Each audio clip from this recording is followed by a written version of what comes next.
नमस्कार विद्यार्थी मित्रांनो, आजच्या व्हिडिओमध्ये आपण बघा ऍडिशन, सबट्रॅक्शन, मल्टिप्लिकेशन, डिव्हिजन ह्या गोष्टी शिकणार आहोत बघा. पण त्या पण अतिशय कॉम्प्लेक्स, प्लस मायनस आहे बघा.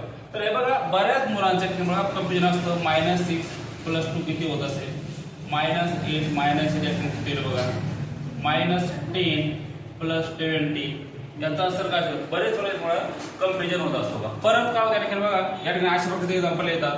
-4 × -2 -4 × 3, ठीक आहे. नाहीतर बघा -8 / 2 आणि -8 / -2. बऱ्याच वेळेस बऱ्याच मुलांचं आता तुम्ही 5th पासून तर 10th पर्यंत कोणत्या पण पेपरमध्ये अशा प्रकारचे एक्झाम्पल जर आले तर बऱ्याच मुलांना एक्झाम्पल हे जमत नाही किंवा हे चुकतात बघा. याच्यामागचं कारण काय आपल्या गोष्टी माहीतच नसतात का कशा प्रकारे सॉल्व्ह करायचे ते. ठीक आहे, चल बघा आता हे ऍडिशन आणि झाल्यावर काय झालं आपल्या ठिकाणी सबट्रॅक्शन, बरोबर. हे झालं आपल्या ठिकाणी मल्टिप्लिकेशन आणि हे झालं आपल्या ठिकाणी डिव्हिजन. ओके, तर बघा अशा कंडिशन आपल्याला काय करायचं आहे.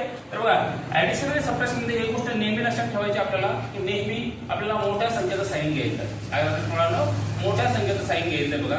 तर बघा याच्यामध्ये पहिल्यांदा मोठी संख्या कोणती बघा, याच्या 6 मोठे त्याला मायनसचं साइन घ्या. याच्यात संख्या सेम आहे त्याला मायनसचं साइन घ्या. याच्यामध्ये जी मोठी संख्या असेल मुलांना त्याचं साइन घ्या. ओके, काय लक्षात ठेवतो आपल्याला नेहमी मोठ्या संख्येचं साइन घ्यायचं आहे बघा. आता दुसरी गोष्ट कोणती मिळणार आहे, जर यांचे साइन सेम असेल तर यांची बेरीज करा, यांची ऍडिशन करा बघा.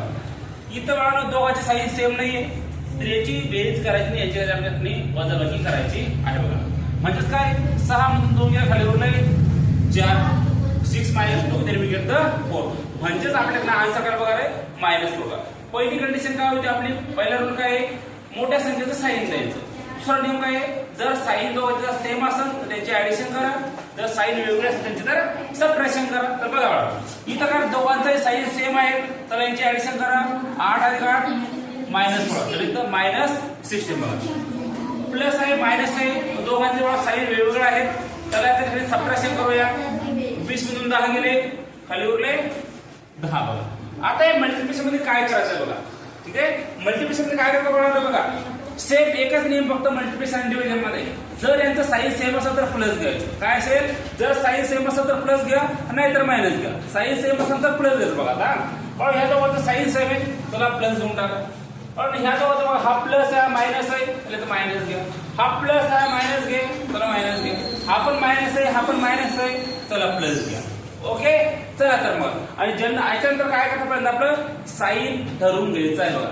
जर दोघांचे साइन जरा सेम असेल तरच आपल्याला त्याला प्लस मध्ये घ्यायचं आहे बघा. ठीक आहे, ज्यांचे साइन सेम आहे त्यांना प्लस मध्ये घ्यायचं आहे. याचा तर जनरल आपण जशा प्रकारे मल्टिप्लिकेशन करतोय तसं आपल्याला करायचं, मल्टिप्लिकेशन करून टाकायचं आहे बघा. 4 × 2 = 8, 4 × 3 = 12 -4 प्लस बघा, म्हणजे 2 2 4 बघा. तर आपला अशा प्रकारे बघा आपल्याला क्वेश्चन काय सॉल्व्ह करू शकतो बघा. आता बऱ्याच वेळेस होतं काय बघा, इथं किती 3, इथं प्लस आहे, इथं -2 आहे. मग अशा कंडिशन मध्ये मुलांचं कन्फ्युजन होतं की आता याला कशा प्रकारे सॉल्व्ह करायचं. तर बघा हा एक प्रकारचं मल्टिप्लिकेशन असतं बघा. आता जर मला एक प्लस मध्ये का मायनस मध्ये असेल तर आपण काय घेणार, मायनस घेणार बघा. जर दोन्ही साइन जर सेम असेल तर आपण त्यांना प्लस घेतो. एक प्लस आहे, एक मायनस आहे, आपण त्यांना मायनस घेणार बघा. इथं प्लस आहे मायनस आहे, त्याचा होईल -3 - 2 म्हणजे आपल्या आन्सर काय 1 येईल. म्हणजे बऱ्याच ठिकाणी कन्फ्युजन होत असतं बघा. ठीक आहे.